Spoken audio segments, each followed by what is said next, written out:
Sure. Because when we practiced, in college especially, they didn't give us water. So, we'd be lucky to, one of the managers would be walking around, he'd have a handful of ice cubes, and he'd go like this so the coach couldn't see it, and he'd give you an ice cube. Dang. And you're out in the 90-degree weather 2 times a day. And I had 3 of my teammates, years later, died in 1 month, all heart-related. Yeah. Like back then or more recently? Well, maybe 20 years ago. That's still. But they died much younger than myself. Sure. Well, I'm not dead yet, but I mean, all in 1 month, which is unbelievable. And it was everybody was heart related because you're practicing dehydrated. Sure. And it was hot. It was hot in Virginia. So, it's things have changed to the good. Now when, if I'm working with a team or helping kids out, man, there's water all over the place. So, yeah, that's why I am where I am. It's a change for the good, at least. Well, it's they learned, so, but they also sissified the game. So, That's good. One of the things we're going to ask you is how do you feel about the college players getting paid now? I'm not happy about it. Yeah. They are getting paid. They're getting a free college education. Sure. Yep. So, if they want to do that, then they owe me money. Because we helped build it. We helped build it, and so no, I'm not happy with a lot of stuff, that they have going on. But like I said, they're sissifying the game as far as I'm concerned. You can't hit this guy. You can't do this. You can't tackle this way. Yeah. Like with the targeting, 99% of targeting is promoted by the person with the ball because they put their head down. So contact's going to, running back puts his head down. Mm-hmm. Receiver turns, puts his head down. Defender's the only one that, it's kind of like what happened yesterday. It's a game. It's a game of violence. Oh, no doubt. It's a game of violence. You want to play football. If you're that worried about it, then sign a waiver. Sign a waiver. Play soccer. Whatever. There's a chance you're going to get hurt. Yeah. It is a violent game, and every day you walk onto the football field, it could be the last time you walk onto the football field. Absolutely. Of course, you don't think that way, but no. Yeah, of course. Well, at that point, you're also a little bit younger and naive. Well, you're very young. I definitely remember those days. It was different because. When I was a kid, my parents raised me the right way to respect your elders and people of authority, and I did that. And there were a lot of things that, if it was today, it would have never happened the same way. So I would have made my decisions differently. I would have spoken up, but it was always yes, sir. I wasn't a kicker. It got handed to me. I was a hell of a quarterback. Okay. And it got handed to me, in college. I knew I'd be the punter because I was the #1 punter in the state of New Jersey. Okay. But again, people didn't know me because I only played 1 year of high school football. I sat the bench for 3, and I got my shot. So got shot and ran with it. Yeah. Made the best of it. Hey, Carolyn, can I have something to drink? What would you like? How long are we going to do this?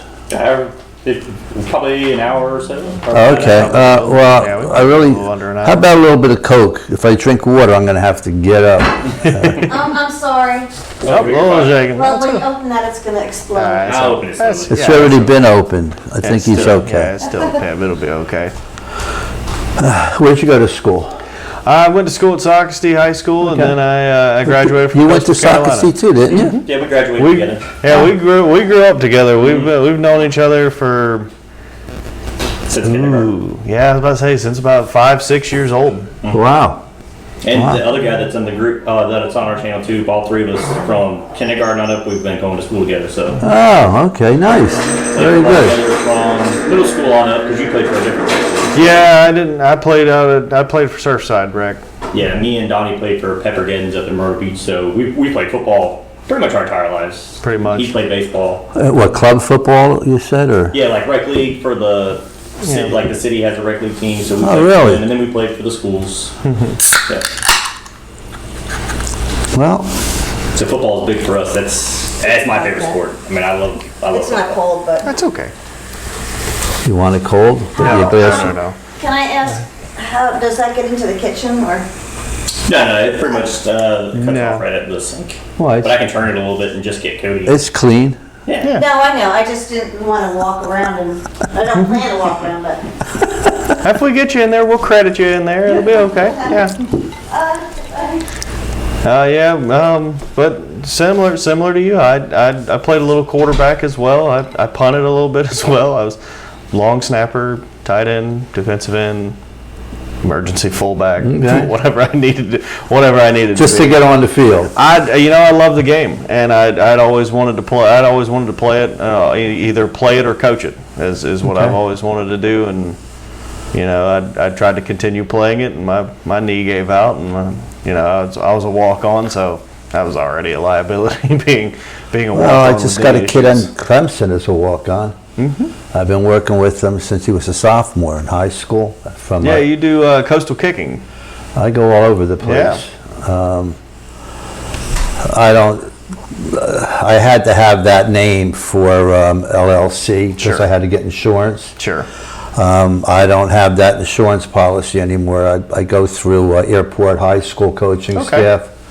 So Coach Fiddler, who was over here at Waccamaw, that's how this whole thing got started in this area. Sure. In Goose Creek, I was, on the team as a coach Okay. for, I forgot how many years. Okay. Yeah, so I met Coach Fiddler and told him who I was, and he said, well, we have someone. I said, I understand. Sure. I said, I just moved here, and he says, well, it might be good if you stop by. Got a little bit of experience. So I did stop by, and Coach Eddie, actually, I think he's the principal now, but he looked at me and says, I don't know what you know. I said, well, then stick by me and learn. Sure. Even when I give private lessons to kids, I'd love for their coaches to be there. Sure. So, because I'm not, I can't, what happened in Goose Creek, the fact that I was there every day, they got too reliant upon me. Yeah. It's not good. You have to learn on your own. And I was there to fix everything, and that's not good, I found out. You think it would be, but it truly isn't. So you got to develop their brains and teach them how to read ball. I mean, I'm such a, when I'm coaching, there's not another coach in this state or anywhere in the area, Cole's kicking camp, all these big, that can do what I do. Sure. Simply because they'd have to charge phenomenal amounts of money because of the amount of time that I spend with one kid. But I'm teaching them the dynamics of the kick, not about how far. Sure. You can kick the ball 60, 70 yards. I will let you kick off. But you got to go through those little weight things for it to count. Yeah. So if you can't kick it straight, what's the sense? I'm wasting everybody's time. And and I won't coach a three-step kick either, which is that jab step. No way, because 99% of all block punts and block kicks are three-step kickers. Why would I coach that? Secondly, you promote more power with two steps than three steps. And it all makes sense.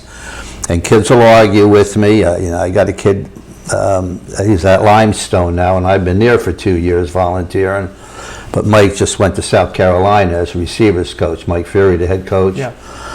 So he didn't want my help. And I think I told you this story. And he's a three-step kicker, and he's adamant about it. And he, you have to cover this area. I don't know if you want to say centimeters, feet, yard, I don't care. You have to cover that distance in 1.4 seconds or less, snap, hold, and kick. Correct. Okay, college 1.3. So he got one blocked, and I told him in the summer, I said, guys, I'm telling you, you listen to me and switch over. I know what I'm talking about. But the kid was adamant. He spent all this money in these camps and his coach from high school. Okay. I said, but if you get one blocked, you're going to remember it for the rest of your career. Forever.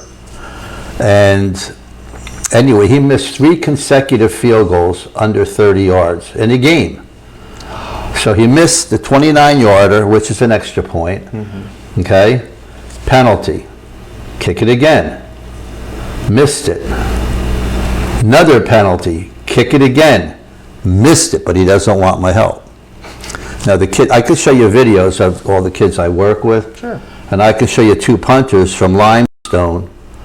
One's still there. He made All-American second team as a freshman, small college. The other kid's no longer there. And it's all about posture. But the kid didn't want to listen to me because he pays all this money. So, you know, it's frustrating in one regard because I don't charge anything. I do it for free. Sure. Other than you have to pay me for gas. Sure. But then I have to compete with these guys that are strictly doing it for money and probably read a book or watched a video and never really kicked, or maybe kicked in high school. Sure. But now they're a kicking coach. You know, so it's very frustrating to have to compete with something like that. So anyway, that's enough.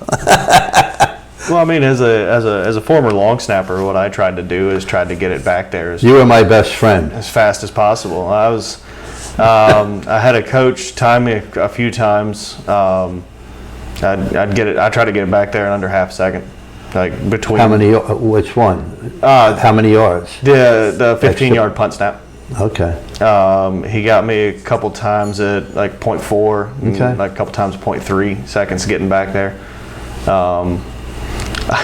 I bet you picked your hands up a little bit and you didn't know it. I sure did. I sure did, because I had when I was snapping in a game at Conway, the kid that was lined up over the guard was yelling that I was lifting before I was going back, and Big mistake. the ref said the ref was like, "Well, that's part of the snap," and I was like, No, well, it is, but it isn't. "Yeah, I mean, if I could, you know, if I would have worked for somebody to be able to eliminate that at maybe the collegiate level." To be able to make it a little Well, bit it's faster. it's really just common sense, but nobody took the time Sure. to tell you. You have to be able to see it to coach it as Sure. a coach. If you can't see that, then they can't help you. And more times than not, long snapping coaches, because they've never really pursued it on a level, Sure. they don't see that lift. So, you know, you have to go here, not here. And, you know, I had a long snapper with the New York Giants, Bob Hyland, at 14 yards is where we were for punts. Sure. These strings would cut my hands. Yeah. That's how hard it came back. Please don't put one over my head. I surprised in a game. I surprised our punter with the snap one time. He went like this to signal the snap, and the ball went directly through both thumbs and off his chest and in the air. And he tried to run and tried to like throw it and got an intentional grounding penalty on it. And it was But see, now me being who I am, when I was coaching, when I was at Goose Creek, the championship year, we blocked 16 kicks that year. Okay, now, what you just told me, when he went like that, you snapped it. I sit out there and I watch what you guys do warming up. Sure. And if I see that and the ball goes, I tell my guys, when you see that, you go. You go. If you go off sides, it's on me. sure. So I have all my kids hesitate. You can give the snap, letting you go, but now you Have to hesitate, snap when yeah. you want to snap, not to let them know. And that's, Sure. you know, we blocked a lot of kicks. In the state game, we were losing first half by, I can't remember the score, but not a lot. And we came out the second half, and we had nearly blocked. You know, we were driving the punter crazy. So now what they did is they tried a rugby kick, as Okay. they call it today. And we were Feels like- prepared for all of it. And Gerald Turner came from the left side. Kid came out here, put his hand up, boom, blocked the ball in the end zone, turned the whole game around. We won the game. That happened last year. Was it Patriots versus Dolphins? Bill Belichick. He watched right before the snap. He'd see the placeholder take a deep breath right before he'd snap, and he told the gunner, he's like, as soon as you see that deep breath, go. And Yeah. before he even got the ball, he pretty much got blocked. Yeah, so that's when I was coaching. Coach Reedy loved me because I'd pick out all these little idiosyncrasies that most people never thought about. Sure. But when you get to where I got, even though I wasn't a star in the NFL, it was short-lived. Still got there. I got there and I got drafted, and but as coaching went on, but I had to learn all this stuff on my own, and I didn't have the luxury of a coach to teach me. I did it all myself, so. But that's okay, because making mistakes is the greatest teacher you got. Absolutely. Absolutely. Anyway. Yeah, I was long snapper from my sophomore year to my senior year of high school. Okay. I had one blocked. That still bugs me to this day that I had one blocked. Well, yeah, but did somebody miss a block? Yes. So that's what happened. The guard on my right-hand side just did not touch Well, that's not the your guy fault. in front of him. I still had 0 blocked, and then it was just like the one. I had one blocked. It bugged me for a while, but when I watched the film on it, I saw that genuinely he just never touched. He just stepped out of the way, and I was like, the closest distance between 2 points is a straight line, and he just took a straight line. I was like, well, yeah, of course he's going to block it. He's the closest one to it other than me. And I only had one block kick. That was in the World Football League. And I got blamed for it, but same thing. Nobody touched the guy. He had free run right to me. just right down the middle. I didn't do well there. I lasted a couple of games and kind of had a little altercation with the head coach. He kept his job. I did not. Sure, yeah. But it was very gratifying. So. Yeah. So I read you still hold a record at Virginia Tech. Not a good one. No, I mean, for you it's a good one. For Virginia Tech, not really. You don't expect to punt, that many times in a game. Well, I did, but it was because we weren't moving the ball. So that's not a really good record anymore. But it's not. But as a kicker, you want to be on the field. You want to be kicking on the field, because that means you're scoring points and you're winning. But if you're on the field as a punter, it's also not your fault. Like, because you're on the field, and, the offense stalled out. They didn't do what they were supposed to do, and you got to give the ball back, and that's still hold it though. Still got the name. I think it was broken. I think it did get broken because I got called from the sports writer from Virginia Tech, and they did an article on me in the magazine there. And I think, is that right, Carolyn? I'm not sure. I think, I'm pretty sure that was the one where somebody had punted more than I did in one game. And we got the magazine somewhere, but it might have been that. But it held on for a long time. My longest punt, that was one that I wish, there's no stat on it. If you look in the program, there's no longest punt. Yeah. And I had a 70-yarder. Very nice. And there's no record of it anywhere that I know of. I think that bothered me the most. My field goal held on for a long time. It was held on for a while. Yeah, I think it was just recently broken. Was the field goal one? I'm not sure when it got broken, but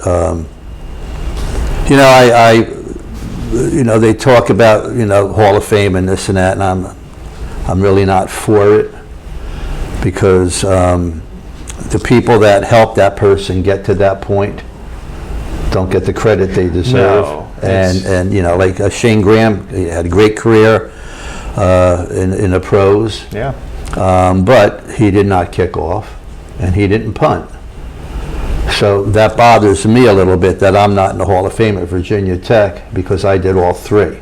I kicked off, kicked extra points, field goals, punted, and I had records for a while, and that kind of bothers me that they don't take into consideration that there was a guy that did everything. Yeah. You don't see that anymore. No. So I actually wore 2 different shoes because I was a straight-on kicker. Okay. So if the ball was by the 50-yard line, I'd be on my knee looking at the head coach, and it was a high top, a square toe shoe. So I'd have it, pretty much tied up, and but not secure. Sure. I'd have my punting shoe right next to me. So I'd be looking at the head coach, and here comes fourth down, and he would say either kick it or punt it, depending, because I could probably reach, well, I know I could reach from 60, and that's pretty good from back then. It's really good. So if I had that shoe on and he called for a punt, well, I'd have to flip it off, put the low shoe on, and run out on the field. The team was already out there. Sure. So as I was running out on the field, I would look down the field to see where I was going to place the ball. And I guess that's what one of my strong points was, how I could place the ball, make it go out of bounds. Directional kicking, yeah. I could make the ball turn different ways, and even when I didn't know this, one of my teammates passed away, and went to his funeral in Richmond, and a lot of our teammates were there who I had not seen. And one was talking to my wife, and she said, "Do you realize how good your husband was?" She goes, "No, he never really talks about it." And he says, he can make that ball bounce out of bounds, left, out of bounds, right. And when the Baltimore Colts were in, practice, and they were scouting them, and they were like, "Oh my God, look what this kid can do with the ball." I drove Florida State crazy one game because I was burying them on the 3-yard line. I could actually, depending on circumstances and where we were on the field, because our hash marks were way out compared to where they are now. Yeah. I would actually, if it was on the right side, right hash mark, and if the wind was right, I'd punt the ball out of bounds. And I'd kick it off the side of my foot, and I would change the angle of the ball on the drop. I'd make the ball go out of bounds, and it would come all the way back into the field. So, that's kind of maybe what helped me, get drafted, that there was so many different things I could do. Sure. But I worked at it. Absolutely. I probably kicked 500,000 football, as on the TV thing said. If you looked at my leg, it paid the price.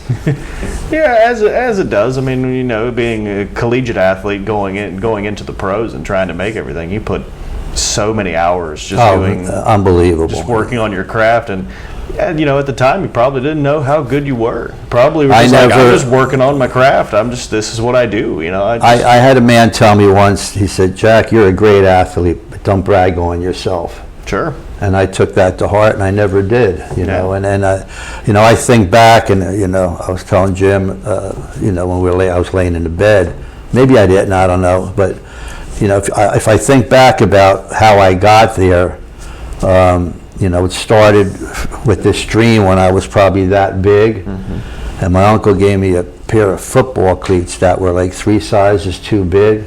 So I stuffed toilet paper in there, and I just walk, and I say, "Wow, look at the holes in the ground, man, that's so cool." And I guess I was a little nutcase, but so then, all of a sudden one day, in 6th grade, we had gym class, and the gym teacher was throwing us football, so I caught it, and I was pretty fast. And on the run, I threw it back. And he went, "Oh my God, who's this kid?" So he called the high school coach right away. Football, perhaps. I wanted to be a running back. I don't want to be a quarterback. Sure. And I got to high school, and guess what? I was a quarterback.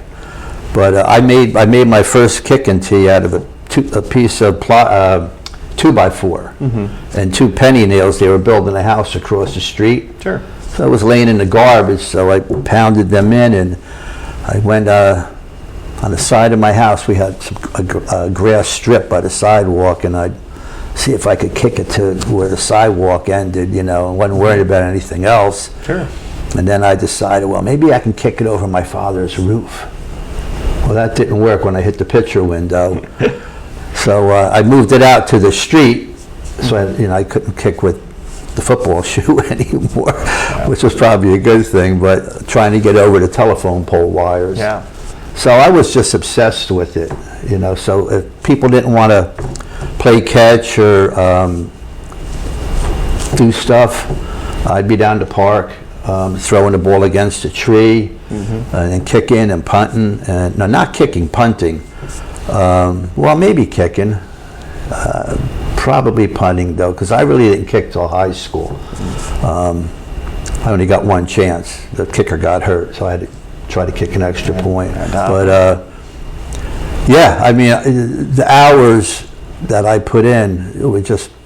But you know, my story is no different than anyone else that I've ever met from my age bracket that did what they had to do to get bigger, better, faster, and not worry about this portal stuff. You know, you want to play, you work harder. That's one thing I do think is missing in a little bit in today's game. I both like and dislike the transfer portal because, like, I'd like to see some more people play in a certain aspect, but would you be as good if you worked at the, like, a lot of people, like, I'll use Alabama as an example. Like, Alabama has, like, freshmen, sophomores on their roster. Are they good? Probably. But how good could they be if they worked all the way to be a senior? Absolutely. Instead of just jumping into the transfer portal, going to maybe Grambling State or something, and just to start their freshman season. Like, I'd much rather like to see a work ethic in that aspect come back, be that forefront, and come back to, you as a senior, you've now earned it and you've put in so many hours, you get to show everybody how good you are. Well, again, I'm proof of that. I was patient. I waited until my senior year. Hey, there was a great quarterback ahead of me, Richie Policastro. He played for Rutgers. He went to VMI first. He was pretty short, but great athlete. But I waited, and I really didn't know what the hell I was doing. But my coach and my dad were able to get me to go to a football camp in Maine. Benny Freeman. He's from way back. Yeah. But he taught me the right way to throw a football. There was a kicking, punting, quarterback camp. So we were there for a week, and he taught me how to throw off my front foot, and I really became deadly with it. When the punting part came, my turn, we're big line, so it was my turn, and I punted it, and the coach just looked at me, and he said, "Can you do that again?" I said, "Sure, give me a ball." So I did it again. He said, "One more time." And I did it again. And he said, "Son, we can't help you." So I should have been a little bit smarter and asked for half my money back. But no, I mean, that came from all those years prior. My football probably weighed 5 pounds. I had so much duct tape on it because we couldn't afford another one. Sure. But I was obsessed, totally obsessed with it. So, but that's what you have to do. Yeah. If you want to get there. So, absolutely. It's not about how big you are and how fast you are. Those things happen and help, but it's about this. You can really become great because of this. If you have a big heart, when I was at Goose Creek, East Carolina came in and talking about one of our linemen, Mike Myers. Okay. And great player.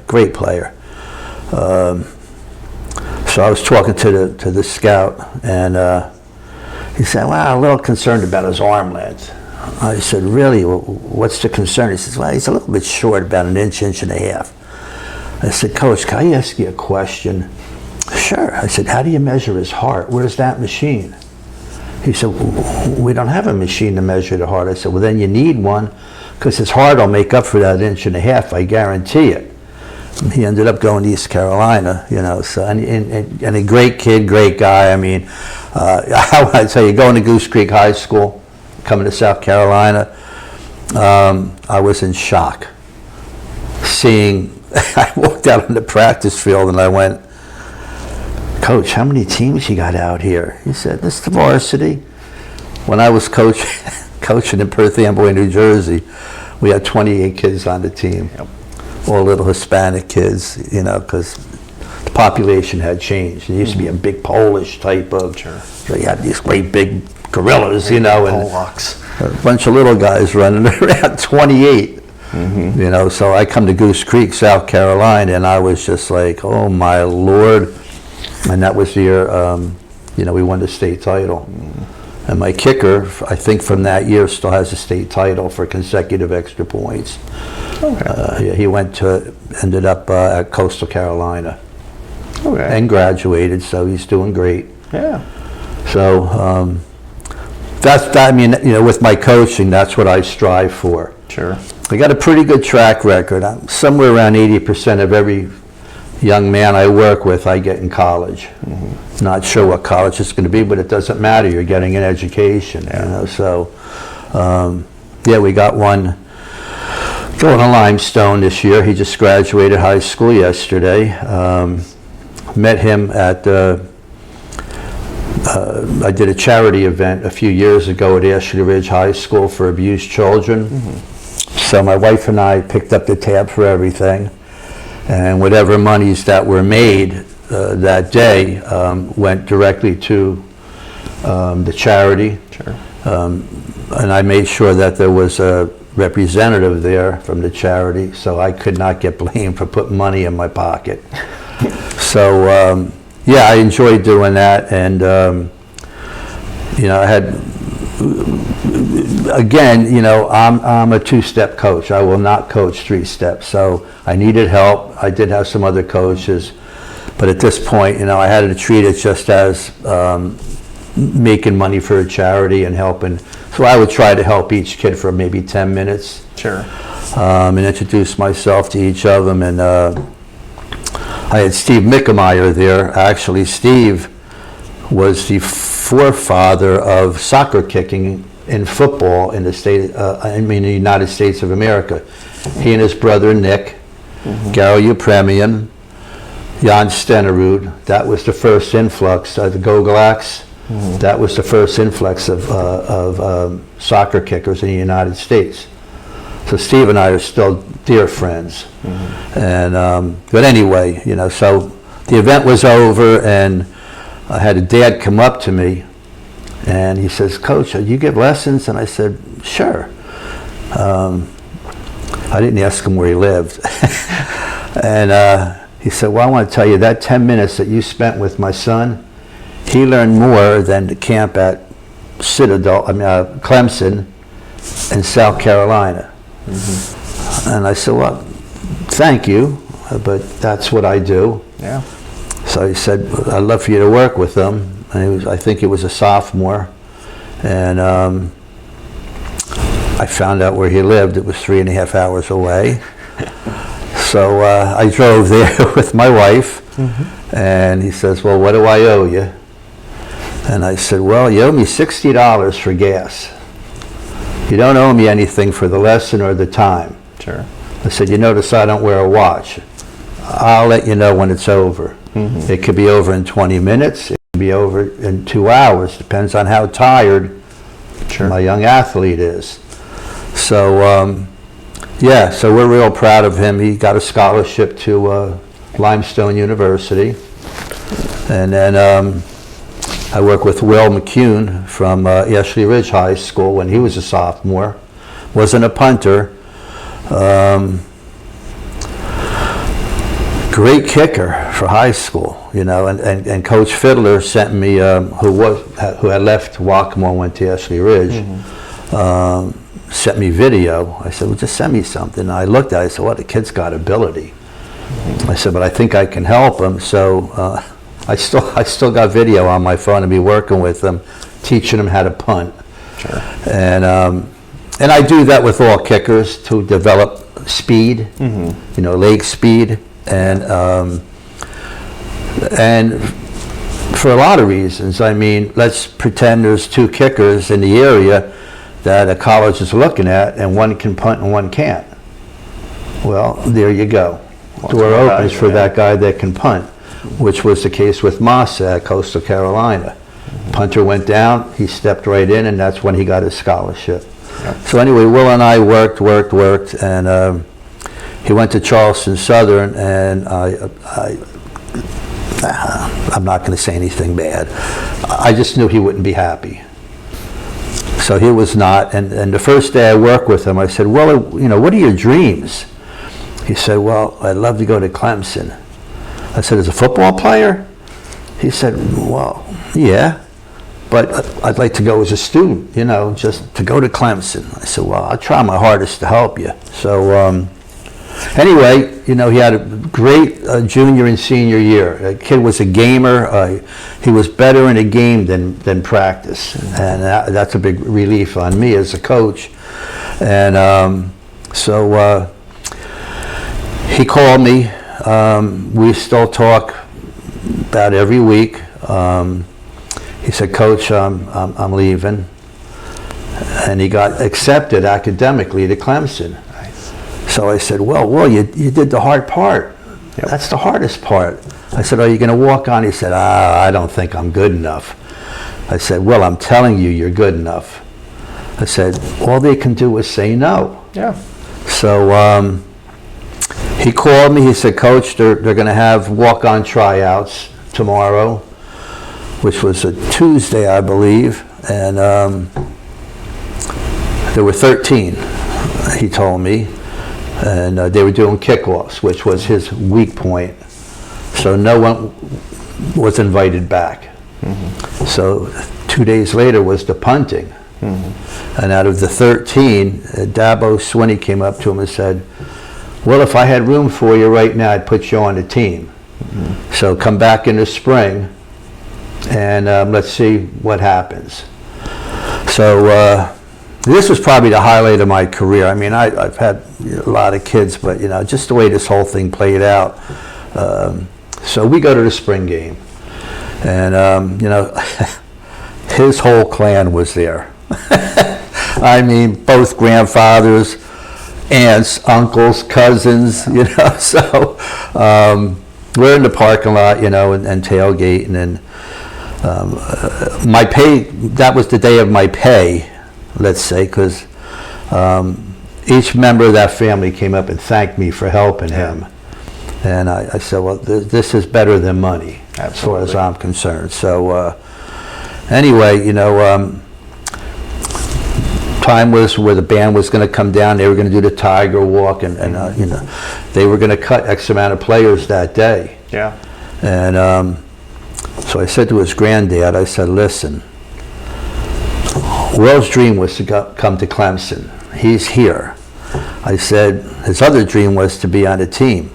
He's going to do the Tiger Walk today. Mm-hmm. He's going to have a Clemson helmet on his head, and he's going to walk down the hill. If he gets cut, so what? He's already lived a lot of dreams right there. This is something that he'll never forget. I guarantee it. Just the stadium alone, you know. So I said, anyway, long story short, we get into the stadium, and I had my stopwatch with me. Mm-hmm. So I was timing all the punters, and he didn't get a chance till second half. We knew that was going to happen. So I'm clicking and I'm looking at these times of the punters the first half, and I'm going, oh my God, this is terrible.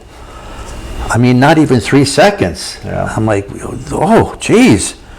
So the starting punter hit one. It was about 4 seconds. Pretty nice. Mm-hmm. So second half starts, and next thing you know, here Will comes running out on the field, and his whole family is sitting there, and they're on the edge of their seats, and I am too. And I got my stopwatch, and he hits it, and it goes over there, and I went, oh no, I knew that was going to happen.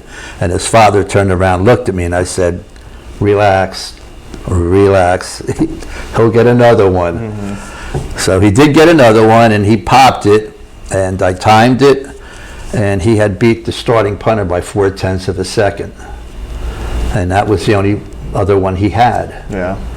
So anyway, the spring game's over, and we go into the get-together, which was really impressive. All the coaches, they were all there. The whole coaching staff was there, and family members, the players. It was really nice. Mm-hmm. So my wife is sitting next to me, Will's sitting next to her, and his aunt and uncle are over here, and his granddad's over here, and his father's next to Will, and so we're chatting away, and his aunt and uncle are asking about Will and I, and da-da-da, and I'm having a talk, and then I hear something over here, and I turn, and it's Dabo Swinney with his hands on my wife's shoulders going, "So what'd you get to eat?" And my wife's looking at him going, "A hot dog and a hamburger." So, I said, "Hey, Coach." And so he went over to Will and put his hands on his shoulders, and I'm sitting there going, "Well, I don't think he'll cut him in front of his family." Because I know he's a classy guy. Yeah. So he said, "Well, you had a good one today." And Will goes, "Thank you, Coach." And then he pauses and he goes, "I think we're going to keep you." And I sat there, and his whole family sat there in silence going, "Did he just say that?" Just waiting on it all to register. Yeah, and I looked, and he went walking away, and he turned back around, and he goes, "Well, we're going to keep you." I still have trouble talking about it. Yeah, it floored me. It was one of the highlights, of 40 years of coaching, helping these kids. Excuse me. That's all right. That was a tough one. Sorry about that. Oh no, that's all right. As a coach, we've coached kids ourselves. We coached rec league football a little bit. You just as a coach, you just want all of your players to have the opportunity. Because if they can have that opportunity, they can run with it, they can work with it. But there's so many players that just don't have that opportunity. We were a couple of those players. As a coach, you just want to see all of your players be successful, and you want to see them get exactly what they want and what they work for. Well, you have to understand what you guys do. You're doing the hard part, if you think about it. Yeah. You're starting them at ground level. That's the hard part, getting them started. And then I coach professional kickers, and at this point, but being a high school coach, I make the college coach's job very easy, because when I'm done with them, they're ready to go. Yeah. And you guys, if it wasn't for coaches like you, these stars wouldn't be out there, because you've got the hardest job out of all coaches, because these kids are running all over the place and this and that, and you've got to try to control them. You've got to teach them discipline. You got to teach them respect. You got to teach them all the things, the ground level. Some kids, at that age, they don't have parents or two parents, I should say, and to help them grow and learn what's right and wrong in life. So you guys are really, without coaches like yourselves, there would not be what the finished product is, because you're starting the ball rolling. So pat yourself on the back for getting these kids out there.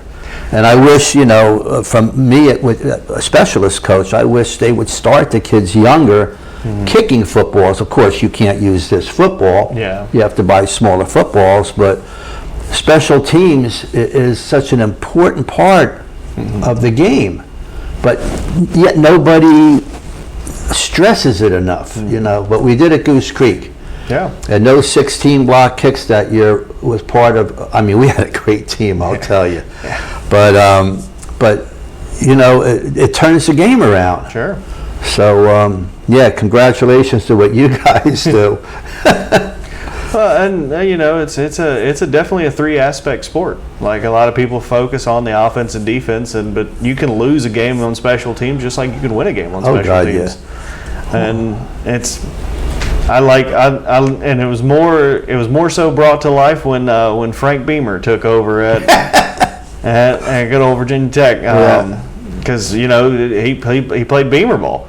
and he could change a game on special teams. And a lot of coaches have gotten that hint and have been like, yeah, we can win a game on special teams just like we can lose a game on special teams. And I like seeing the game grow and build and be better and be all three aspects to be able to win a game. Oh, absolutely. Well, Frank, I'll tell you, he's a great guy. I did see him at this Virginia Tech spring game, and I've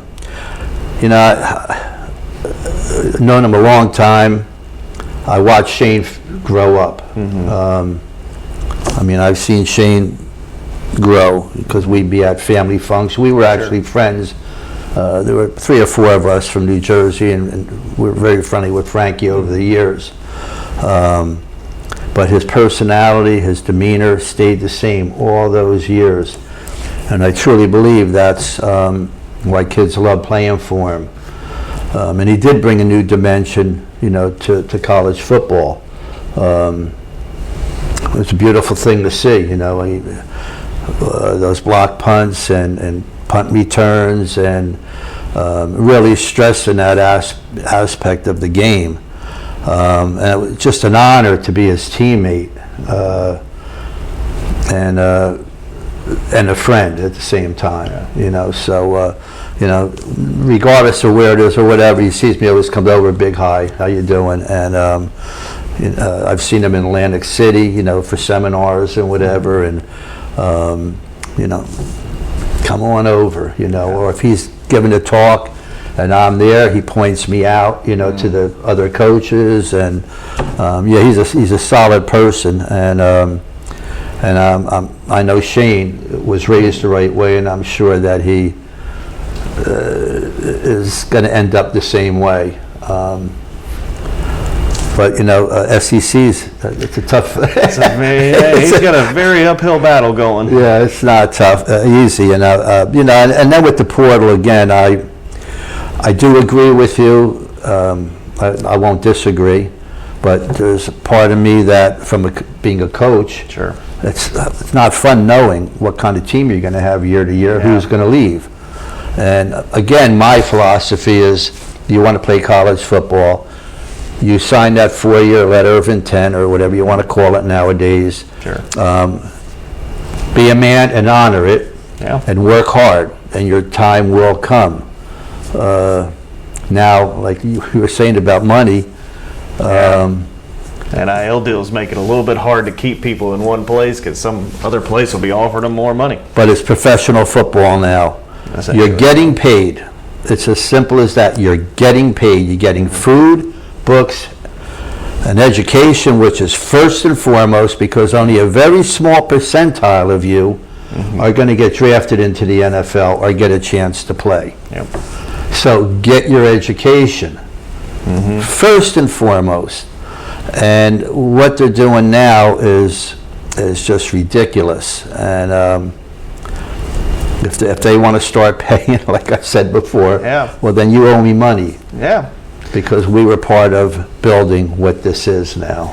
Yeah, that was a question I had when the NIL deals first started coming around. I was like, so what does that do for previous players who've paved the way for this? Like, because it was illegal for them to accept any form of payment other than just. Well, your monthly, we got laundry money, as they called it, $15 to go do our laundry, and everybody did that. It wasn't that was in every school, and we got our books. That was and meals. Yeah, and that was it.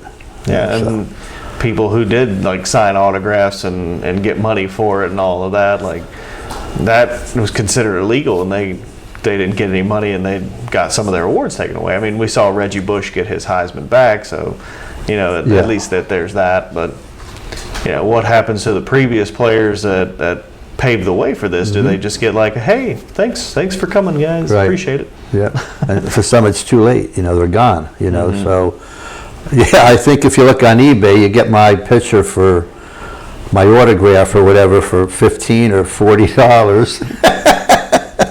My wife, my biggest fan, she found it one day, and then down at Cigar Lounge, they, hey Jack, look what we found on the internet. Your autograph on eBay. I said, well, buy it.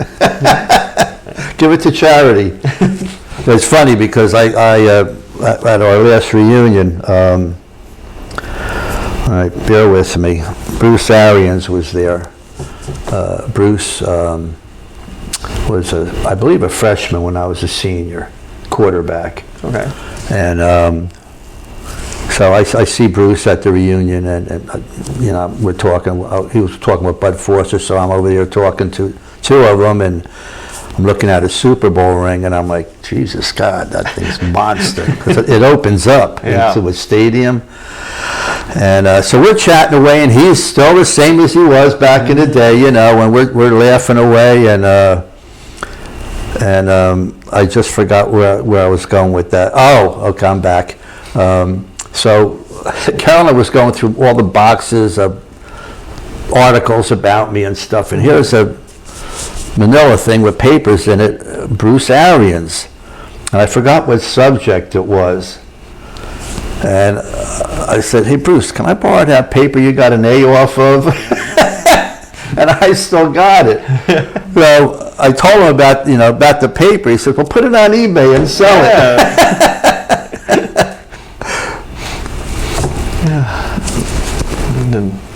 Old Bruce Arians. Yeah, he was a good guy. Hell of a coach. Yeah. Most of the time when they're former players, they go on to be great coaches because they see the game from a bunch of different angles. Some that just regular players don't ever get to see. Mm-hmm. And being a player that makes it to the highest level, you have a special insight, being that you saw what it takes, you've done what it takes. Yeah. And you've also probably worked with others who have also seen and done what it takes, and having that into perspective gives you a very, very unique coaching standpoint, and a great coaching standpoint, to be honest. Just because. Well, I think so. Again, I know there's people out there coaching kicking that never kicked a football, and watched enough videos. You hit it right on the head. YouTube or a book, and what they don't understand is out there. Mm-hmm. I go down to the lounge, and I got a lot of friends there, and most of them are from New York, and sure. Yankees, Mets, football, Dallas, this, that, and they should have done that. And I said, guys, listen, I really don't talk a lot of football, but I said, listen. You're sitting here watching it on TV. Mm-hmm. You have no idea how fast it is out on that field. You have a split second to make a decision. You're just sitting here watching things. Mm-hmm. It's so fast, and the big guys are running around. It's just turmoil. Yeah. And if you've never experienced, mm-hmm. then you'll never understand how fast it is. And these guys today are bigger, stronger, and faster than we ever dreamt about. They're running 4.240s now. If you look at the combine, I was watching a few highlights, on YouTube or whatever. God, they're blistering, mm-hmm. and they're huge. Yeah. I'm kind of glad I'm not playing now, but I played against some big people. I might have showed Jim a photo of me punting against Ted Hendricks, mm-hmm. who's in the Hall of Fame, NFL mm-hmm. and college. Yeah. And I remember we were playing the Raiders, and I went up to him before the game, and I said, Ted, give me a break already, because he'd come in with those big old arms stretched out, and we were just laughing about it, and it was preseason, so we were giggling. I met Dick Butkus before the game. Mm-hmm. We were in Chicago, and I see 51 out there, but I first saw Charlie Ford. Charlie and I played an all-star game together. And, hey, Charlie, how you doing? And so he comes over, and we're chatting, and I'm looking at 51. I said, who's got 51 on? He said, it's Butkus. I said, no, what's with the hair? Because he always shaved his head. Mm-hmm. He says, I was trying something new this year. So he calls him over, and he comes waddling over, and I'm looking at him, I'm going, holy crap. crap, that's Dick Butkus. Yeah. You know, and then I'm looking at Gale Sayers, and you know, I mean, I'm a rookie, you know, Yeah. and I can't tell you what he said exactly, but you'll probably get the message. But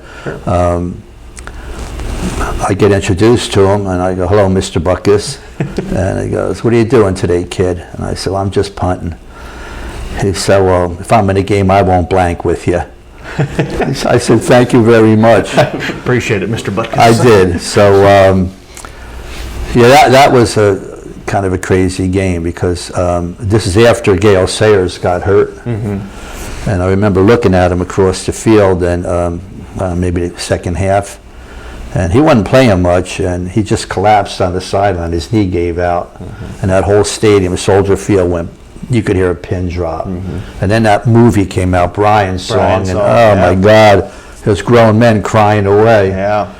And years later, you know, now I'm in Denver. Well, not a year later, that year, learning the restaurant business. Who comes, called the Colorado Mine Company, very high class. Anyone that was anyone came to the mine company. Rolling Stones, Elvis Presley, you know, and Buck catered to him, the owner. And he would take peanut butter sandwiches to Elvis Presley at the airport. Yep. This article upon article about it's called Fool's Gold. So who comes walking in but Butkus? So I'm out in the lobby, and here he comes walking in, and I said, "Hey, Dick, how you doing? You here for dinner?" He goes, "Yeah, I am." And he's looking at me. He goes, "Do I know you?" I said, "Probably not." He said, "Well, you look familiar." And he goes, "You sure I don't know you?" I said, "Well, I met you before the game. I'm the kid you weren't going to blank with." Yeah. He said, "Oh, I remember you." Yeah. So I said, "Come on, let me buy you dinner." He says, "No, I'm going to pay." I said, "No, it'd be my honor." So I'm taking him down to the dining room, and he puts his arm around me, and he goes, "Can you do me a favor?" I said, "Sure." I said, "Can you put me in a corner?" I said, "Okay." "Why?" "I'm so tired of guys getting cheap shots on me in the game. I don't want anyone sitting behind me." He was a character. Yeah. So, you know, I mean, it was short-lived. I met Y.E. Tittle when I was trying with the Giants. I played with, you know, Spider Lockhart, Joe Tafoni, Joe Morrison. Unfortunately, politics came into play. And I was having a great preseason. Really thought I was on the team, to be honest with you. And the day before opening game, they cut me. Me and a guy named Jack Protz, who was a great linebacker. He got in a fight with Pat Hughes, who was a starting linebacker, and he manhandled Pat Hughes. Now, if I was a coach, I would have kept Jack. Yeah. But that didn't happen. Politics. And so, you know, he says, "Well, we want to come be a state trooper?" And I said, "No, I don't think so." But that's when I learned about politics. Is what they had done is they brought a guy in from Penn State, Chuck Christ, who never played football. He was a basketball player at Penn State, was married to someone's daughter in a giant organization. Sure. So they got rid of me and brought him in to run under kickoffs. So that's when, you know, you start to learn about Yeah. doesn't matter how good or how much work you put in. Sometimes it just doesn't work out that way. Yeah. So then 1 year in the World Football League, and that was it for me. I said, I'm done. You know, I lost the wind in my sail, and you know, then you move on with life. Sure. You know, so that's where education comes in, and I've had more jobs than you can shake a stick at. Never collected unemployment. There's always life But after I'm football. really enjoying. It's coming to an end, but all these years of helping kids and coaching them, and being as successful as I was. I mean, I was a hell of a player, but man, I'm a great coach. I got to tell you, and I've been told that by too many coaches. Sure. So you know, it's at the point now where you know, I can't take the heat anymore. Sure. And I tell coaches, look, I'll stop by, but I'll give you 40, 45 minutes and I'll go home. But yeah, it's time to say, maybe, I've had enough. And like Scott Eisberg said to me, he says, well, what do you think, Jack? Is this it? He said, yeah, I think it is, Scott. We was talking on the side, not what they recorded. I said, when they recorded it, I said, well, I tell my wife every year I can't do it anymore. And then I get a phone call. So I told my wife, this is it this year, and I just got 2 phone calls. So I was just at North Augusta High School, Okay. which is way down the road again. Way down the road, yeah. But boy, the kid has promise. Sophomore, I got to tell you, great promise. Great promise. A little kid from a little 8th grader from Ashley Ridge is going to be a freshman. Again, just natural ability. My problem is getting on fields. I can't get onto fields. Yeah. So a lot of times I have them come over here to the park, and I don't have uprights. But even if I have uprights, we're not looking at uprights. We're looking at targets beyond the upright. Sure. Professional golfers are pretty good at putting the ball right there. Yeah. So I say to my kickers, well, do you play golf? A lot of them do. I said, well, when you're putting, are you looking at this or are you looking at this? So I said, so now what I want you to do is you want to find something way out there, like that leaf on that tree. Don't worry about these white guys, and you hit that leaf. Yeah. Or that number on the scoreboard. Yeah. And so, I'm a little nuts with my techniques, but they work. Yeah. That's why I always like the sponsored net, because it has the All-State with the hands. I just put the ball right in the hands. More times than not, the good ones, it goes over the top. Yeah. More than likely, they'd kick it into the stands over the net. Yeah. I was like, I couldn't do that. I was the old style kicker as well. So I kick usually low line drives is usually what mine were.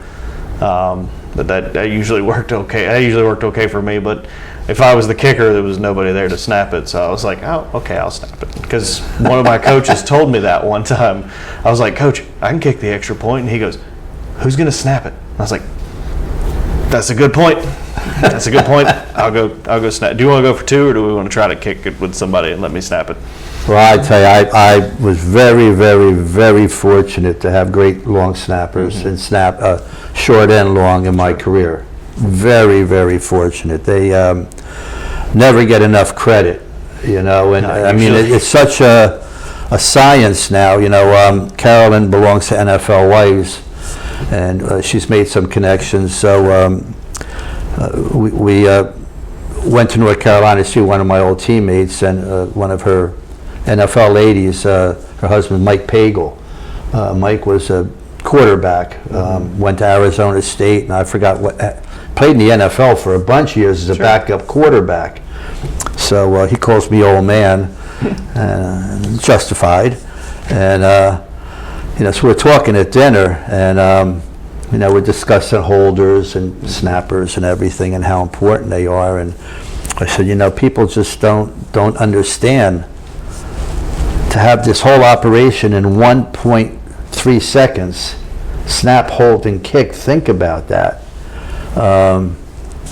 If you burp lasts longer than 1.3 seconds. So, we talk about the distance, and normally it's 7 yards. So the ball's snapped onto 3, the ball's placed onto 10. But in the NFL, it could be 7 yards, 3 inches, 6 yards, 11 inches, depending on the holder and the snapper that week. Because now the rotations, when they come back, at that certain distance, the laces will be forward, so you don't have to adjust the ball. Everything's right. It's ready to go. And people don't understand, and we make it look easy, kicking a football. You could have 80 kids on the team. I bet you if they're not a kicker, I bet there's not 2 that can kick out of 80. So people really don't understand how hard it truly is, especially when you put in variables like the wind, ground conditions. Your steps change from turf to grass. You got to, because in grass you're going to slide a little bit, Yeah. not really a slide, but when that Grass plant may foot come out goes from down, underneath you, yeah. the plant foot's going to move, whereas in the turf, boom, it doesn't move, it stops. stays right there. So now, you're talking the sweet spot of a football, where you see this is what I do for the kids. But, if you're off that sweet spot, well, this is going to be a low kick, and this is going to be a high kick. This one's going to go further, this one's going to go shorter. So you have to have that same spot every time, so that's why you have to, and I teach kids all of this. So luckily, a lot of the high school programs in South Carolina are all going to turf. I don't think there's many grass fields left anymore. Not too many. I know around here in this area, most of them have went to turf at this point in time. Yeah. And that hurts. I've taken a lot of hits on that turf, and that turf hurts. Well, I tell you what, it's a whole lot better than what we had. The first turf I played on was like landing on that rug, and I'm not kidding. It was brutal. Yeah. It was brutal. And then I remember playing in Three Rivers Stadium, warming up. Classics. And, it was baseball was still going on, so they had to cover Yeah. the baseball field. So you're running down the field, all of a sudden, boom, you hit a dead spot. So, oh God, these stadiums now, Virginia Tech, they're still grass. I think grass is safer. I think so too. I just, I don't have the scientific pedigree to be able to prove it.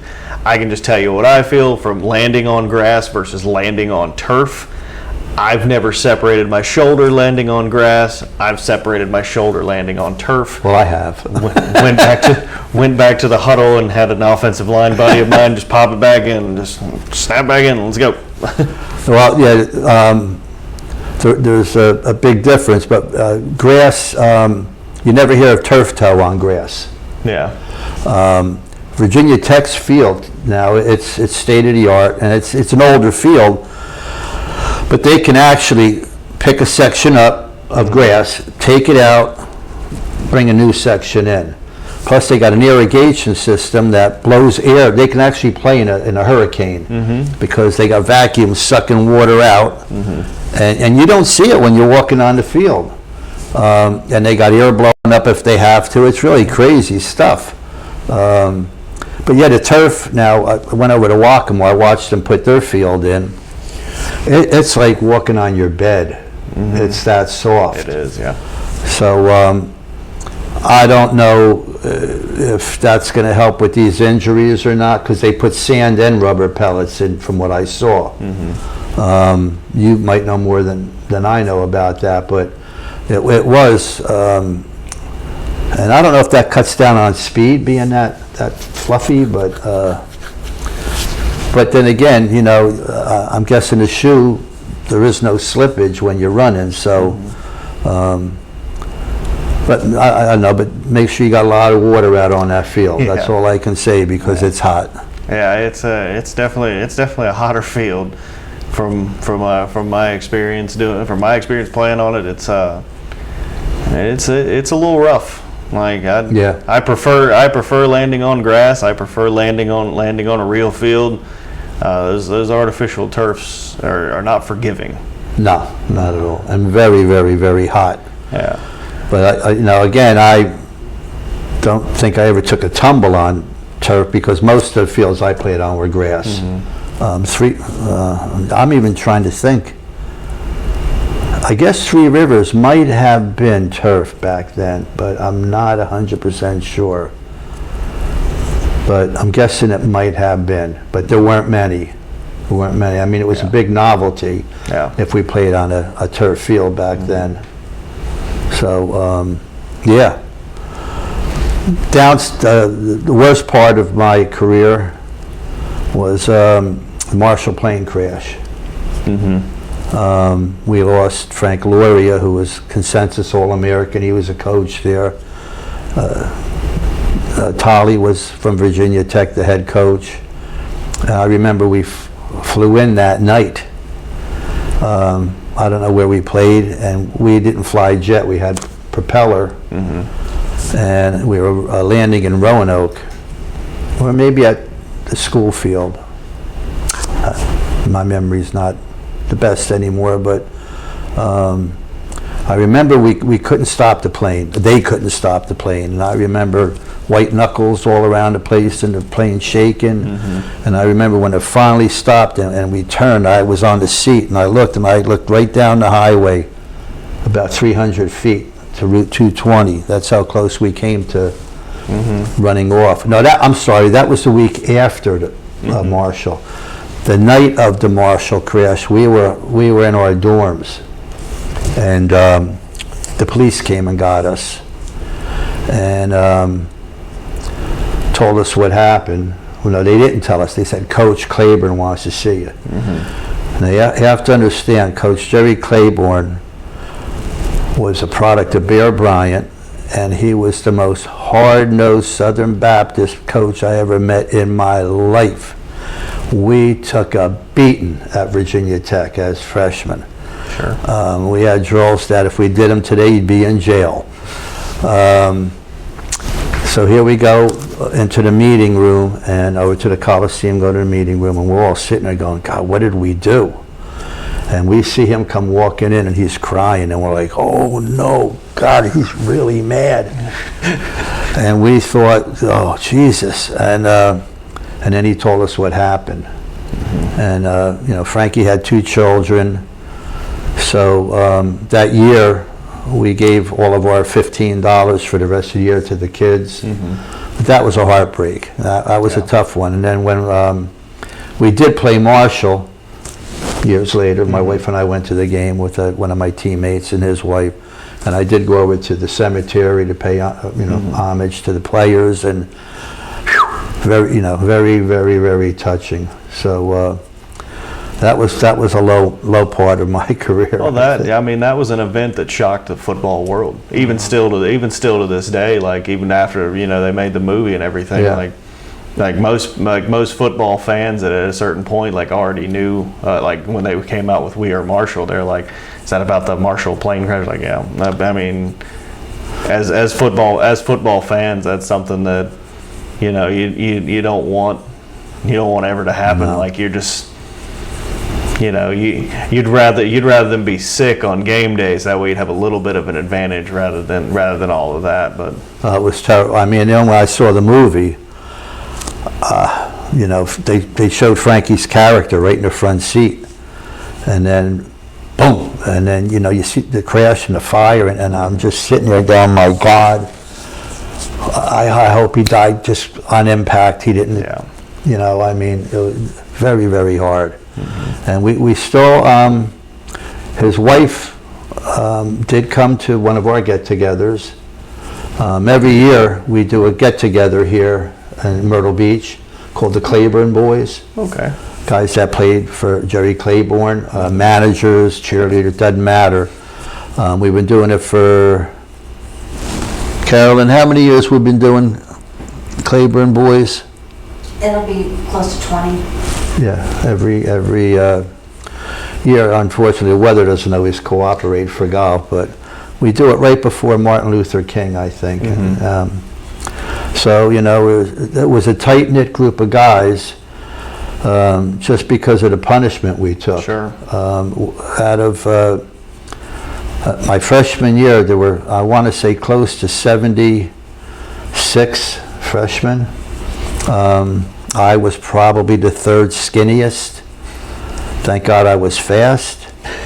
and only 10 of us made it to be seniors. 68 guys quit. Sure. Or flunked out or whatever.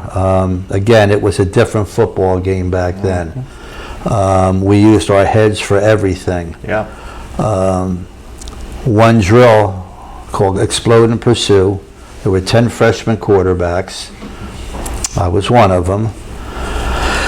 And it was you against the starting defensive line, meaning I had no line blocking for me.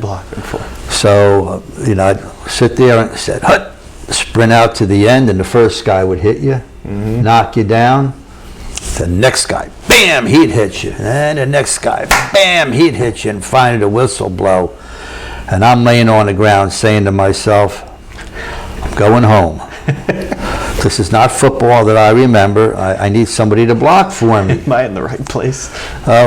We go around again, get knocked down 3 or 4 times, get up, and I'm saying, I'm definitely calling my parents, I'm going home. 2 days passed, we got defense again. Waddy Harvey, God rest his soul, he was our biggest lineman at 300 pounds. He got quarterbacks that big now, but so I'm on the ground laying there after 3 or 4 guys hit me, and he bends down, and I'm looking up at him, and his sweat's coming right into my face. And I'm a freshman, and you're just a turd. And he goes, "You really that dumb boy?" And I'm going, this guy's calling me boy. I'm from Jersey. What's this in my mind? I'm shutting up. And I looked at him, and I'm saying, what do I say? What do I say real quick? My mind's going. I said, I guess. And he goes, don't get up. And I looked at him for a second. I said, thank you. Secret was, first time he got knocked down, stay down. Stay down. A lot of memories. Sure. A lot of memories. But, and that's something you'll have. Like just having that group of football players that you played with and you grew up over the years. Like when you'll have that bond with them that nobody else will have, and that's something that you can't really replicate with most other people that you just meet, because you're like, I've bled and I've sweat with this guy here, and like we went through the trenches together. Like, so that's always a good bond to have, and those are hard to break. I think also though, you don't see it today, like the tightness, because it's so individually placed, where it's me more so than the team. Secondly, the practices today are nothing like what we went through, the beating we took. Not feeling sorry for myself. I loved every minute of it. Sure. I'm glad I did it. But again, they have refined everything. I mean, even the NFL, they don't have contact after spring spring ball or whatever. They have contact there maybe once a day, more specialty type of things going on. But a good friend of mine, very dear friend of mine, Scott Conover, we still are in touch. He played with the Detroit Lions. Scott and I coached together. He blocked for Barry Sanders. Okay. I know you've heard that name. Yeah, definitely heard that name. He was number 76, big person. He's black, I'm white, but there was no such thing as racism when I played football. We were all brothers. His kids, they send me a card, Uncle Jack, every Christmas. We send him something. He's still out in the Detroit area.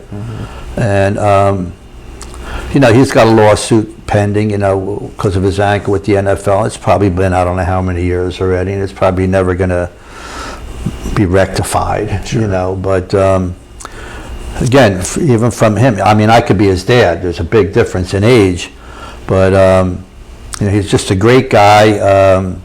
He actually did a commercial on TV for one of the weight loss things. He was getting married, so he went on this program and lost a lot of weight. But he's an unbelievable role model, but you never hear about him because he didn't do this and he didn't do that, and he didn't pull a gun out, whatever. Just a great, great role model. But just to hear his stories and what I went, what I experienced, how things have changed, over the years. Yeah. Both, from practice, but more so money. They make in one game what I made all year. Yeah. And, well, plus, actually, I shouldn't even say that. And I don't see the role models anymore like I used to. I'm sure they're out there, but I don't watch football like you do. Yeah. I don't watch NFL at all. unless I know one of the kids I Yeah, coach of or course. that playing. But I have no love for it because of what they've done to the game, the money that they have to pay out to everyone. What bothers me the most is about that blue-collar guy that wants to take his son or daughter to a football game and they can't afford it because the seats are all bought up by corporate and this and that and so on and so forth, or they don't have $500 Yeah. for that game, for the ticket, and then for a beer or a Coke or a hot dog at $40. Yeah. So that bothers me in the sense that, they're taking that away from a lot of people. I've always had a different view of course, I was never the one getting $1 million, but, well, no one was back then. Yeah. But, my take is, how about we have a base salary of $500,000? That's pretty good money. You get graded after every game. You know that. Sure. So, how about we have a bonus program set up? So, if the team wins, everybody gets another $100,000, let's say. Everybody on the team, okay? And now if you're a starter or a specialist, like me in my contract, I had my contract written, so if I averaged X amount of yards and X amount of yards against me, I'd get more money. Sure. Well, then how about the grading system comes into play, and the better you play, the more money you make. Sure. Almost like the NIL today. Yeah. So, you make the catches, and again, if the team wins, everybody gets paid. Sure. Now you have an incentive program to make more money for yourself by playing harder and better. Yeah. That's the way I think it should be done. Everybody in a contract year per se, like. Well, That's usually when those pro athletes put up the huge stats they do is when they're in contract years because they're trying to earn the next contract. So it could be something similar. That would be a nice incentive to the game to get the most out of everybody. Well, right here, the quarterback's getting millions and millions of dollars, and he's not completing his passes. How do you think that line feels? They're out there getting their knuckles busted up for this guy, and he's not doing his job. I've seen it. The few times I've been down the lounge watching a game with the guys, I've seen the quarterback not do so good. But, there's got to be some animosity. I saw it in Denver. There was such a thing as headhunters back in the day. I remember Lou Saban, I forgot who we were playing. They were talking about a certain player who had a cheap shot on somebody, and the guy was married and had a child, and that didn't go over good back in the day. So 500 if whoever gets this guy out of the game. Maybe I shouldn't have said that, but it was there. It was there. So again, I played in the dark ages. Thank God, at least I had a plastic helmet. It wasn't cardboard anymore. Yeah. And I had a face mask. Those old leather hats.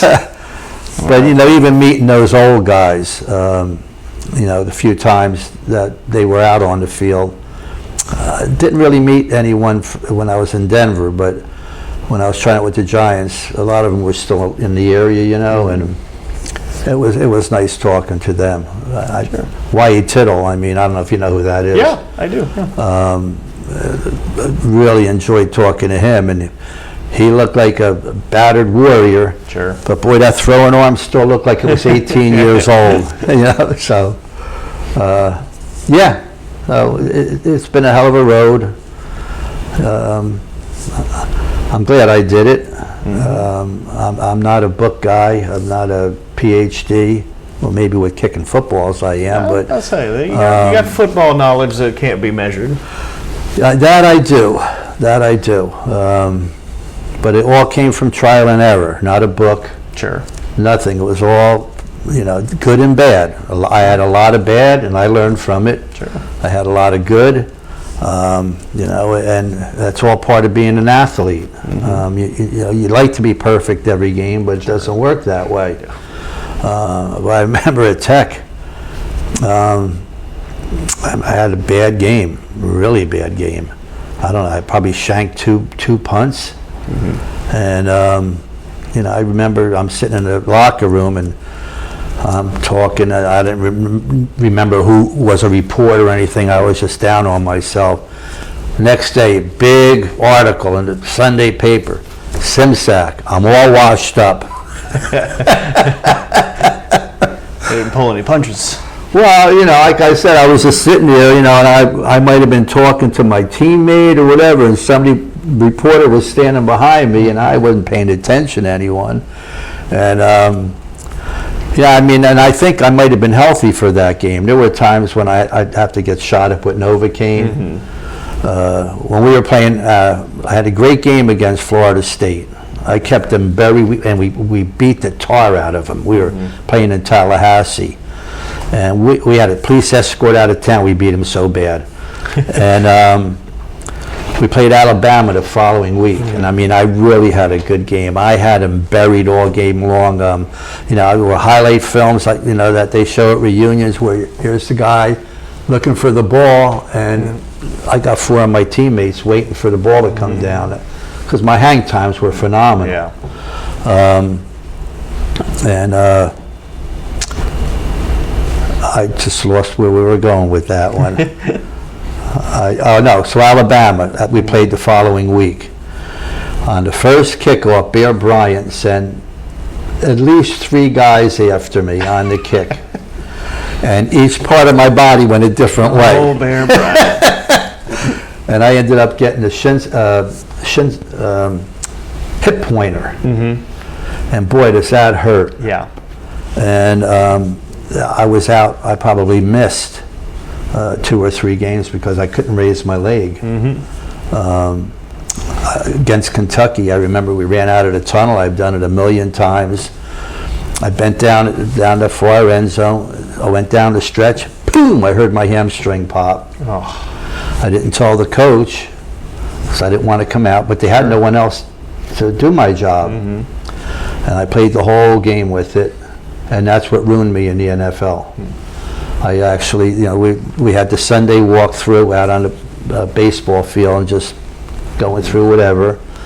And we went to take showers, and my teammate goes, "Jack, your leg." And I said, "What?"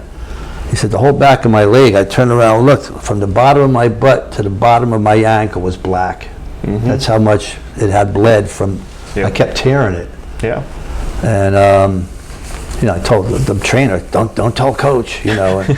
And Take me out. And but that it ruined my career actually, because you know, I got invited to the Blue-Gray game, All-Star game, and they asked how you doing and everything, and I had healed pretty good, and I was pounding the ball.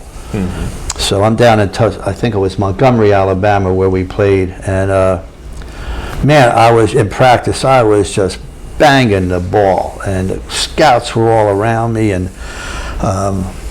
so we get on the bus, go back to the hotel, and one of the scouts gets on the bus. "Come on, we want you guys to run 40s. We want to go back. We had a good practice today. We want you to run 40s. If you don't get off this bus, we're going to blackball you from the draft." And we're like, dumb, you know, we're, "Oh, okay." All right. So we get off the bus, and I said, "Look, I really don't want to run a 40. I said, "My leg's healed. I'm really having a great time." And he said, "Come on, be a team player." I said, "I really don't want to do this." "I think you should." So I did, and it popped out. Sure. So game day was 2 to 3 days away. They had me in the hospital, pumping me full of steroids, trying to heal it. And my first kick, bop. And I was supposed to go probably in the first 6 rounds. I didn't go until the last round because of that game. So that's why I tell kickers now, like I was just at Virginia Tech, and you know, we're talking, and I said, "You're specializing, correct?" And they go, "Yeah." "Make sure you don't come in as both. Don't do it. Specialize." So Will, the young man that's at Clemson, even though he was not a punter when I met him, we worked. He really picked it up. So they know he can kick field goals, Sure. but he specializes in punting now. So, yeah, believe me, if I was me now, everything would have been a whole lot different. Sure. So do you guys need any camp help over there, or you don't kick the ball? No, we don't kick. We didn't kick. We just told them we wanted to punt, and they moved it 40 yards down and started the other team. We kind of got out of it a little bit for a little while. A couple things went a couple different directions. I started working at a different place. My time frame was right when they were practicing was when I had to go to work. I plan on getting back into coaching in the relatively near future. Just trying to find it, trying to figure it out. I have a physical education degree. Okay. And I have a teaching license. I've applied to 43 different places across the state of South Carolina. Gotten 3 interviews. 2 of them were the same interview twice. What would you want to coach? Football. What position? I see myself more towards an offensive coordinator. If I had to coach offensive line, I could coach the offensive line. As a former tight end for a triple option offense, like I was essentially an extra offensive lineman on the field. If I had to coach quarterbacks, I could do that as well. I personally like the quarterback spot and like to see the game from that spot. So that's where I would like to specialize in coaching. But I can learn. I study the game, so I can learn whatever I can try to find out. That's why I played as many positions I did, because And you'd be a PE teacher? Yeah. Okay. Just wanted to that would learn. work. Yeah. I mean, and you want to stay in this area? I've tried to stay in this area. I have searched through my interviews happened in Aiken. I've had 3 interviews in Aiken, South Carolina. Silver Bluff? I had it at Midland Valley, and there was a middle school up there in Aiken as well. Okay. Because the young man is from Aiken that's going to Limestone. Okay. He played for Silver Bluff. Okay. He kicked with them. Yeah, I sat down with Midland Valley. I've substituted in the Horry County area for about 3 years. Haven't done that recently, but how about I make a call for you? How about Airport High School in Columbia? yeah, I would appreciate it. If they'll I'd be able to come up there and do an interview for them and find a place. Real good friends with the head coach. Yeah. Shane Fiddler. I just bought the team. I didn't know how much footballs cost anymore. They get up there. Being the dummy I can be sometimes. I was up there working. I got videos of all of them. I had about 6, 7, 8 kids. Plus his kickers and punters. And I don't charge anything, but he always does something for me. Sure. We have a great relationship. So last year we were in the coach's office, I guess after workouts, and he didn't play for him, but God, I'm really bad with names. Preston, he punted for Tennessee. God, I can't think of his name. Paxton Brooks. He's punting in the new league now that they're playing right now. The UFL? For Washington. So he was out there working out. He went to that school. And I was just timing his punts and everything. And he's very analytical. So Sure. I really don't want to try to coach him because he's about all these X's and Y's and angles and all this. And I'm like just the opposite, simple. Sure. You know, and so we're sitting there and they're talking about the budget and everything. And they said, well, we need footballs. And I'm sitting there going, well, how many you need? He said, well, we need a dozen. I'll buy them for you. So I got the bill. Yeah. They're about $1,400. Yep. So he gave me one. It's in the other room. But I try to help out from that stamp. I bought the punter for Limestone, punting shoes. I've given money to I forgot what other schools. I gave money, Andrews. I gave money. I bought pre-game meal for Andrews High School. They needed someone. I gave money to Limestone University. So, I try to help in all the different ways I can because I know what it's like to have nothing. Yeah. And my wife and I have done very well for ourselves over the years. More her than I. She's the ringleader. Sure. And, Brian came, I was in the office, football office with my wife before the game. No, a couple of days I was up there working with the kickers and punters, and punter comes in, Brian, and I'm looking at his shoes, and he's got duct tape, and I'm like, Brian, nice practice shoes. He said, Coach, those are my game shoes. I said, you got to be kidding me. So we immediately, Corin Fury, Mike Fury's wife, she was like, I'm not sure what her title was, player personnel or whatever. So we immediately got on the phones looking for punting shoe, and it has to be leather. It can't be this plastic stuff. We looked, and I needed the next day. I guess it was Friday and Saturday was the game. So my wife, found a outlet store where we were in Gaffney. It was an outlet store. Sure. Adidas, was it? I think so. And we went in, and they had leather, and they had his size, so we bought him shoes. Nice. So he was supposed to be here. What day is today? Today. Friday. Oh, no, tomorrow. But because of my heart and everything that went on, and I said, well, we have to reschedule. But, we try to help as much as we can. I gave Goose Creek, I don't know how many, a couple $1,000. Camp. Huh? Put on the camp for the abused children. I told him about that one. So we try hard to help out where kids need help. Sure. What do you guys need? Anything? What you're doing, or? No, we're just trying.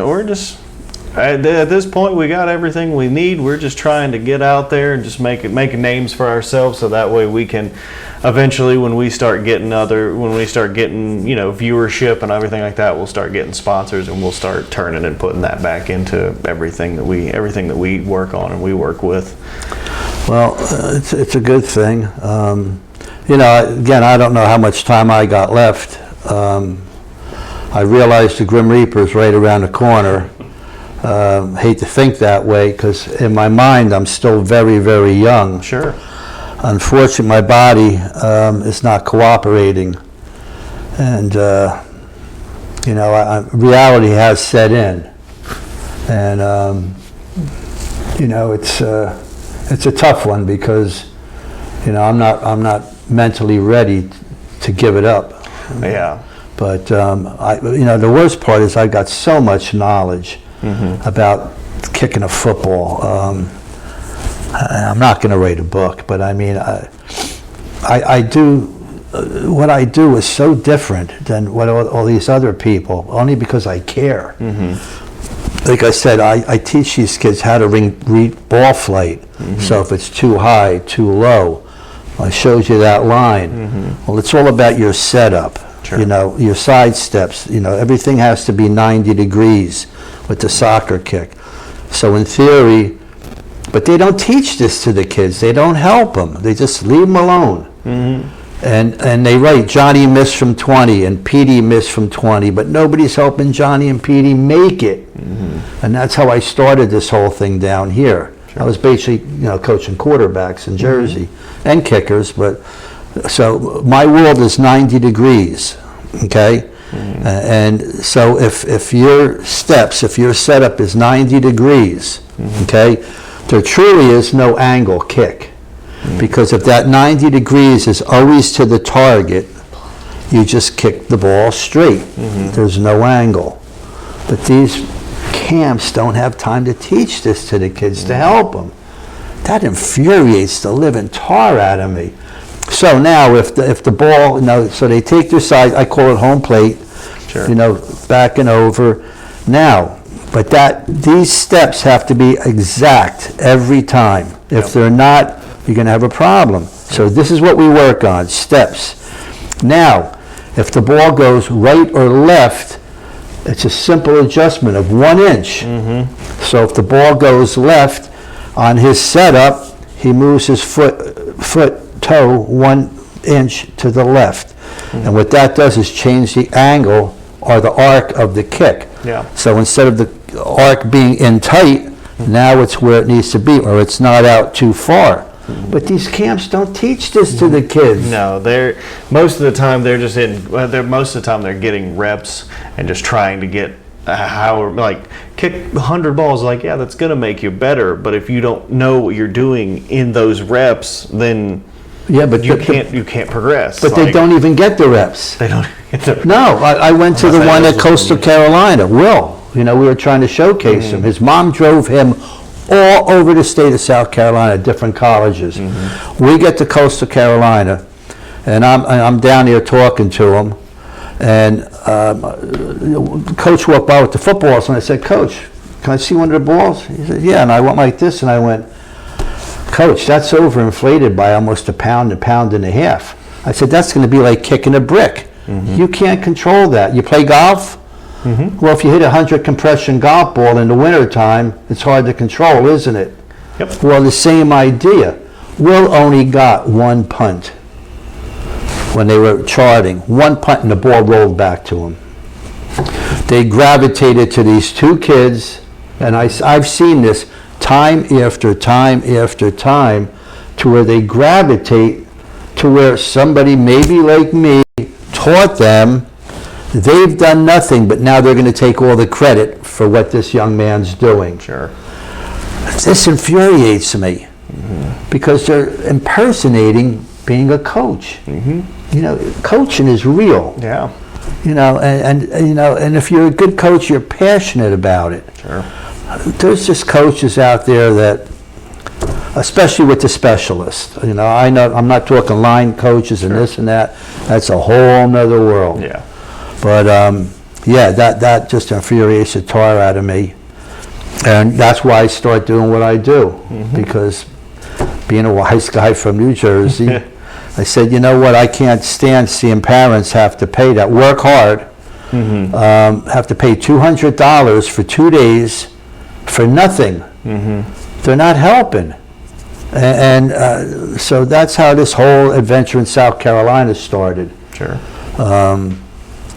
And again, I told Will's dad and Will's mom, I said, they paid me for the first one, $60, because I had to travel. And I got to him with the second time, I didn't charge. I said, now you don't tell people I'm not charging you. That's my discretion. Because I don't want to be taken advantage of. Sure. Because people will do that. Oh, so I always say, yeah, I'm going to charge you. But I really, in theory, I'm only going to charge you whatever it costs me to get to the field and home. So, so I mean, if I can help you guys out in any way down the road, I was an All-American quarterback in high school. I can't throw a football anymore. But what I work on, it was what Benny Friedman taught me, is throwing off the front foot. Not throwing off the back foot. So there's a drill that he taught me. Hard to get kids nowadays to do drills, though. Yeah. You probably know that. Yeah. Because it's a weird-looking drill, but you throw and you walk after you throw, and you point your finger at your target. And I tell kids, well, you know who Michael Vick is? Watch what he does after he throws the ball. That's a baseball drill. It's everything. Yeah. I don't care if it's bowling. I don't care if it's tennis. I've done that a lot on a baseball field. Yeah, you're darn tootin'. So, and that's why I coach two-step kicking. And I'll explain to you. real quick. I know you guys probably want to get out of here, but you got me going. But here's the theory. Okay, now, in the three-step kick, again, you have to get it done in 1.3 seconds, or 4 for high school, yeah, okay? about 4. So, your first step in a three-step kick is a jab step with your left foot, if you're a right-footed kicker, okay? I'm not going anywhere. I'm not going anywhere. I'm just giving that guy a tenth of a second, so I just made him a 4-2 instead of a 4-3 by doing that. I'm not going anywhere. So then it's left, jab, right, left, kick. Okay, now more times than not, they're traveling a greater distance also. So, but in theory, when you do that, and you got to get there in 1.4 seconds, you're now promoting running to the ball. Now when you run, if you're a sprinter, your legs are like this. If you're a long distance runner, your legs are like this. So let's apply that to kicking. So if you got to run to the ball at the three-step, you're not getting your leg back where it needs to be to really get a nice, powerful kick. Sure. Secondly, you're only kicking with your leg. You're not kicking with your body, like throwing a baseball, shooting a basketball, hitting a golf ball, a volleyball. I don't care. It's weight transition. Sure. So with what I do, if there's a three-step kicker, I get him to home plate, and I make him bring that left foot, the toe up, off the ground. Okay? Now, number one, you can't take a jab step. Yeah. Okay? And what they're doing, when they bring the toe up, watch what happens to my body. You got to lean back a little bit. Yeah. Well, no, not lean. My body shifts back. I'm not leaning. Yeah. My weight comes back. The minute you do that, I call it loading up. We're getting loaded. Sure. Okay? So now, your first step, you unload, and you push off that toe. So now, here you go, and your body's going to kick with your leg. Whereas with the three-step, you're only kicking with your leg. So again, if you're having problems with direction with the three-step, it's much harder to correct because you're running to the ball. You know, you're not. So with the young man going, it was from Silver Bluff, that's going to Limestone. He's a soccer player. So the last time I met with him, all of a sudden he's not kicking like the last time I saw him. What happened? Well, he's playing soccer. Playing soccer. Secondly, during the football season, their line was terrible, so he's running to the ball. So his whole dimension of his kick was gone. So last time we met, which was not long ago, you know, I'm sitting there, I made him slow down because I put a bunch of footballs out. I said, go to the sideline. I had another younger kicker working there. I said, go on the sideline. I'll let you know when you come back out on the field. So I'm working with the other kid. I said, come on out and kick. Connor, come on. I kick one. Boom. I said, go back to the sideline. Stand there and watch. I'm working with the other kid. All right, you can come back out now. Put the ball up. Boom. And he's looking at me. He's, Coach, what's going on here? I said, I'm trying to slow you down because you're so used to running to the ball because they were blaming you for the block kicks as opposed to the line. Sure. You got into a habit of running to the ball, so I have to slow you down. So once we slowed him down, bam, he was, I mean, for a little skinny, you got to see this kid kick. Yeah. So, anyway. Are you ready to tape me? Yeah, he's ready. I think he's got. No, I thought you were. You were taping me? Yeah. Oh, we were on the whole Oh, time. I thought we were just bullshitting. Yeah, that's what we want. I mean, yeah, that's kind of just what we do. Like, Yeah. how we started was that most of the group of friends that we have and have people that have seen us just like go back and forth sports wise and football wise. They're like, that was entertaining. You guys should do this like on. You guys should film this. And we kind of laughed at it the first couple times we heard it, but then once a few more people started telling us like, hey, no, really, you guys need to film this. Like, it's like just talk about football. Like get going. Get Who on. do you show it to? Whoever wants to watch We it. have it on YouTube right now with. Oh, do you? Yeah, we got us a Can you handful. show it on, pull it up on? We got a handful of subscribers for it. Oh, cool, Yeah, we'll go ahead and stop this one. Yeah. cool.